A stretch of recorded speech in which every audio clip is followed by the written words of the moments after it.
D'abord, je tiens à préciser que c'est un sommet des chefs d'État africains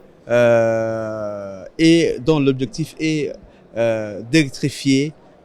300 millions d'Africains les 5 prochaines années. Ce sommet de Dar es-Salaam a ramené à la table des négociations, mais aussi de renforcement des partenariats stratégiques avec la Banque africaine de développement et la Banque mondiale qui ont co-organisé avec le gouvernement tanzanien de ce sommet africain.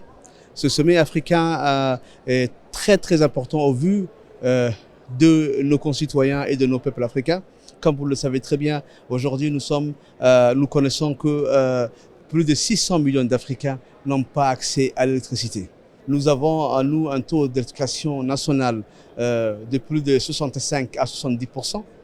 avec les projets de grande envergure menés par l'électricité de Djibouti, le projet PED d'éducation durable, que nous avons couvert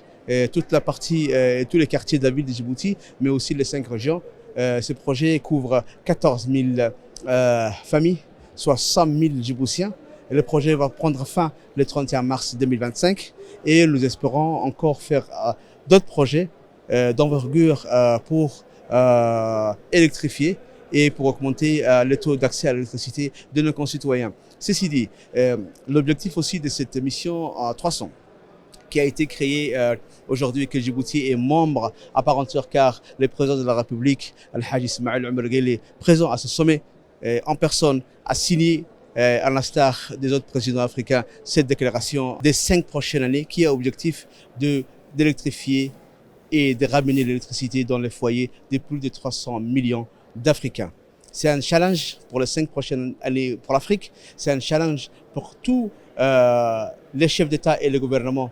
des pays africains, c'est un challenge aussi pour la Banque africaine de développement et la Banque mondiale parce que cela nécessite plusieurs dizaines de milliards de dollars pour pouvoir investir, mais aussi c'est un challenge d'approcher les gouvernements des pays africains et les institutions continentales, mondiales, mais aussi les partenariats privés, car